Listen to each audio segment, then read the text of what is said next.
Good evening and welcome to our top 5 Disney dark rides. And this is going to be a collection of our favorite dark rides from the Disney parks that we have visited, which is Walt Disney World in Orlando, Florida, Disneyland in Anaheim, and Tokyo Disneyland.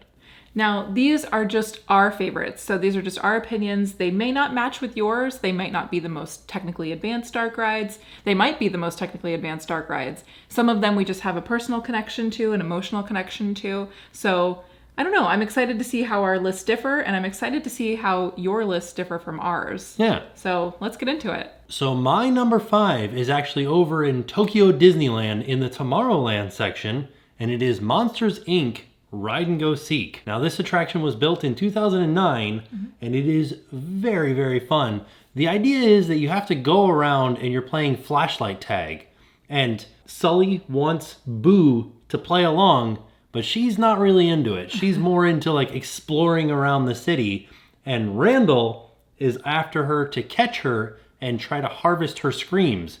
And so the entire ride, you're playing flashlight tag, but then there's this other kind of subplot going on where Sully and Mike are both trying to find Boo, and Randall is also trying to find her to harvest her screams. And you just hear Boo just giggling the entire ride.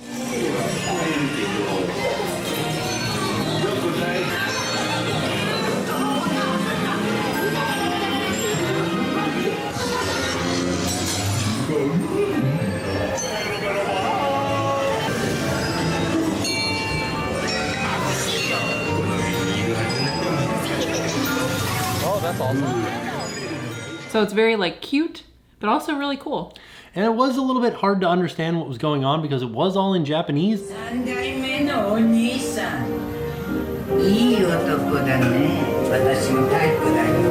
But after a few seconds, you kind of got it. You have a flashlight in your hand, and you got to point it at the hats with the M on it, and you're trying to play flashlight tag. Super fun. I really enjoyed this ride. I think the only issue that we had with it was that there wasn't as much leg room as most dark rides, so it was a little bit of a tight squeeze for us. Well, I feel like a lot of the dark rides, though, are kind of a tighter squeeze. Yeah, this one especially, though. Well, but especially the ones in Disneyland in Anaheim. Yeah. So that's sort of like a running theme with dark rides. Yeah. Older dark rides. So what was your number 5? My number 5 Disney dark ride is the Haunted Mansion at the Walt Disney World's Magic Kingdom here in Orlando. I love this version so much because this is our home park and we end up riding it almost every time that we come to the park. It was an opening day attraction, which is really cool. It opened in 1971 and it uses an Omnimover ride system. I think that the reason why this is in my top 5 is because I really like the queue. The interactive queue is really awesome. I love that the ride opens with the ghost host in the stretching room. I think the stretching room is like iconic. It's like an iconic way to start an attraction. Like, who doesn't know the whole spiel of the ghost host, right? Like, don't repeat it while the ride's going, but you know it, you know? Right? You know it. Yeah. I also really enjoy the attic scene with Constance Hatchaway, the bride, who has the hatchet. I think it's neat as you go through the attic and you see the portraits of her and all of her husbands, their heads disappear. And I think that's really like ominous and kind of cool. And also, every time that her husband loses a head, she gains a new strand of pearls. So that's kind of a cool little trivia piece throughout the ride. I also really like the Madame Leota scene with the floating head in the ball, the crystal ball. I think that's really fun, also very iconic. Oh, the graveyard scene is really amazing too. It's really kind of like whimsical, but also sort of scary, like whimsically scary, if that's a thing. And I always see something new every time that we ride the ride in the graveyard scene. And I think that's really, like a telltale sign of a great ride. Yeah. I mean, I love Haunted Mansion too. I know. We ride it together. We do. It's not in my top 5. Why isn't it in your top 5? So I do love it. Yeah. But it got edged out by a few other little things here and there. Okay. Just like some sort of like emotional connection on some of them. Oh, yeah. And some of them, I've just never seen anything like it before. Okay. So let's get further into this top 5 list and you'll see why. Yeah. So coming in the number 4 spot on our list is actually the same for both of us. And that is Pooh's Honey Hunt in Tokyo Disneyland. And this one's a really interesting ride because it is a trackless ride system. It was built in the year 2000, cost over $130 million to build, and it was built in the location of the Skyway station, which all of the Skyways around the world all closed. And so they had just like a spot to put a ride, and they're like, Pooh's Honey Hunt. Let's do it. Yeah, I think it was a great choice. Yeah, so why do you like Pooh's Honey Hunt? I really like when you're in the spot where you're following Tigger's storyline. I like that I still can't tell if the ride vehicle bounces or the room bounces. Right. Do you know? I don't know. It might be even both. And that's Yeah. something that I like, just the effects in this ride and the fact that your vehicles are all moving around and at one point you're in a big room all intertwining with each other. It was like the most amazing thing. And I've been on other trackless dark rides before, but none this intricate. Yeah. And like the way that it was like, oh my gosh, we're going to hit that car. Yeah. What's going to happen next? And then the storyline too. It's like a super fun and whimsical storyline as Winnie the Pooh should be. Well, it's also completely in Japanese, which I thought was actually part of the cooler aspects of the ride because I couldn't understand anything, Yeah. but I could understand everything, Right. if that makes sense. This is like a universal story in Winnie the Pooh. Yeah, and the story is told very well through the animatronics and through the set. Yeah. And I thought that was really neat. But it also just sounds really cool, like to hear characters that you know and love, to hear them speaking another language. I just found it to be really interesting and I liked it a lot. 気をつけてね。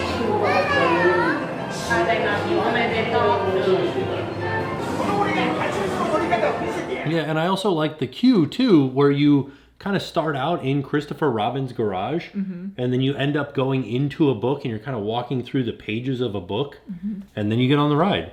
Yeah. It was fantastic. So it sort of like is reminiscent of Walt Disney World's Pooh ride, but Yeah. totally different. Yeah. I don't know. I like that. Yeah, super fun. So on to number 3. Now my number 3 is a brand new ride, and that is Mickey and Minnie's Runaway Railway. This took the place of Great Movie Ride, and I know that there's a little bit of like controversy around that because a lot of people really loved Great Movie Ride. And I did too, but I am all in on Mickey and Minnie's Runaway Railway. Super, super fun. So your vantage point is slightly different depending on where you're sitting. If you're in car 1, it's a little bit different from car 4. You're still following the same storyline, but there's like little things that you can see depending on which car you're in that you wouldn't be able to see if you were in another car. And also, I really love the Mickey Mouse shorts. So this ride has a special place in my heart because I have an emotional connection to these Mickey Mouse shorts because they're so much fun to watch. You can just sit there and watch these Mickey Mouse shorts just like over and over and over and over again.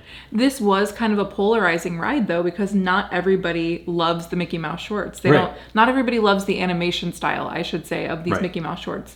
We, however, love them. Yeah. But this ride didn't make it into my top 5. Ooh. I think it would be like an honorable mention. It's definitely in my top 10 for sure, but not in my top 5. Another thing that's really interesting about this ride is the amount of hidden Mickeys in it. Yeah. And I don't know if anybody has a number on that or if it will ever be known because there are some that's just like the word Mickey is written in like squiggles throughout the ride. And it's like very hard to find, but then there's some that are very obvious, like just in the fireworks at the end of the ride. So there's a lot of very interesting things and it's very, very rewritable. That's why it made it into my top 5. My number 3 Disney dark ride, this might be confusing to some people, but it's Rise of the Resistance. I know it's a great ride. I know that it's like a ride that has never been seen before, totally innovative. Like I get that. I love the ride. I think it's fantastic. I was like in awe riding this ride. But there are a few more rides that just mean more to me emotionally. I know you're looking at me like I'm crazy. But it is a great ride. I really did love it. You feel like you're in a movie, which is why it made it into my top 3. I'm not like a Star Wars person, personally. Like I've seen some of the movies, not all of the movies, but riding this ride made me want to see all of the movies and know the real storyline. I did think that it was like technically amazing. Right. And I liked that it was so many different ride systems, but it just wasn't in my number 1 spot. But I did love it. Well, it might be showing up a little bit later in my list. So my number 2 might be a little bit controversial too, but I feel like I have a good reason for it. So my number 2 is Under the Sea, Journey of the Little Mermaid. And I know what you guys are thinking. You guys are thinking, Tim, that's not a very exciting dark ride. But it's my number 2 also. it was Jackson's very first dark ride. It was so cute. Oh, it was adorable to watch him riding that. It really was. He Yeah. loved that ride. He did. The song, I feel like he loved the song. He loved all of the colors and everything that was going on. So I just can't wait to take him on it again. It was just really neat to watch him follow different parts of the ride, different animatronics, different just like things that were lit up on the ride. Yeah. He literally was like taking it in. Yeah. And it was really cool to watch him because he was 3 months old when we rode it. So it was just really cool to see him be so aware of everything around him. And he was just so enamored with the lights, the bright colors, the music. I really, really loved that ride through, and I'll never forget it. Yeah. Definitely holds a top place in my heart. And that's why it did make the list, was because of its emotional connection for me. Right. So some of our choices might not be your choices, which is totally cool. But it just made us feel some kind of way. Yeah. You know, like we really, I think I can speak for both of us that we really, really will always love this ride forever now. Yeah. Okay. And now the moment you guys have all been waiting for, our number one. Mm-hmm. And we have different number ones, so this is even more exciting. So my number one is Rise of the Resistance. Mm-hmm. This is unlike any other ride I've ever been on. And I know that it is, like, there are different elements to it. There's, like, the entry walk-through attraction, then there's the dark ride, and then there's the drop system, then there's the motion simulator part of it. But I'm counting it as a dark ride because it's just like nothing else that I've ever seen before in my life. Mm-hmm. Like, you really feel like you're in a Star War. And like, you got captured by the Imperial forces and you get put in a jail cell, and then the Resistance come and busts you out, and then you have to like make your way and go throughout the ship and avoid being shot at by stormtroopers and everything. It's just mind-blowingly good.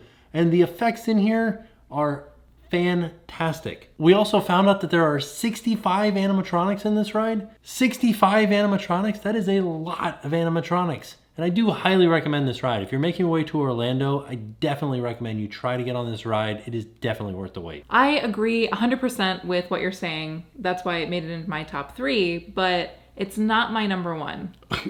I know.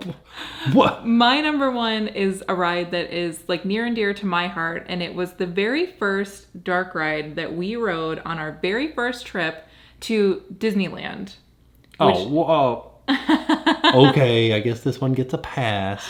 We walked into the park and we literally got on like the first ride that we saw, and that was Alice in Wonderland. And I cried. It felt so magical to be inside of Disneyland, to be in a ride. It's not an opening day ride. It was opened in 1958, and they did do some upgrades and some changes to the ride. So the ride that we rode was just a little bit different than the one that opened in 1958. There were some new scenes and some new projections and new figures that they added to the ride, but it's so bright, it's so colorful. There are some really cool illusions in the ride that make it seem like there are more figures than there are. It's just a really fun ride, and I definitely recommend riding that ride if you get the chance when you're at Disneyland. We try to ride it as our very first ride every time that we go to Disneyland, just as kind of like a tradition, and I think it will always be my favorite dark ride. I just will always remember the feeling that I had when we got on the ride, when we got off the ride, during the ride. It was just really special, and I'll never forget it. Just the same way that I won't forget the ride that we rode with Jackson. And I hope that we can take Jackson on Alice in Wonderland. I think he would really, really enjoy that too. So I can't wait for that day. Yeah, but do you get to participate in a Star War? No, but I do get to go to a birthday party. Oh, okay. So an unbirthday party? Yeah. Okay. So there you have it. That was our top 5 Disney dark rides. Let us know in the comments down below if you guys have a different list. If there's anything that you think like, wow, I can't believe they didn't put this on their list. I know. I want to hear your top 5. Yeah, and do keep in mind that this is just from the parks that we have been to, and we've only been to Walt Disney World, Disney Anaheim, and Tokyo Disneyland. Yeah, so hopefully one day we'll get a chance to go to every Disney park, and then we'll see if our list changes. Yeah, so I don't know. I think dark rides are one of my favorite types of rides. They're just easy to ride and very enjoyable. They are. They're definitely one of my favorites as well. Yeah, so we hope you enjoyed this video, and with that being said, we are off. And we'll see you guys tomorrow. My name's Liz. And I'm Julie. And now it's time to pay the price.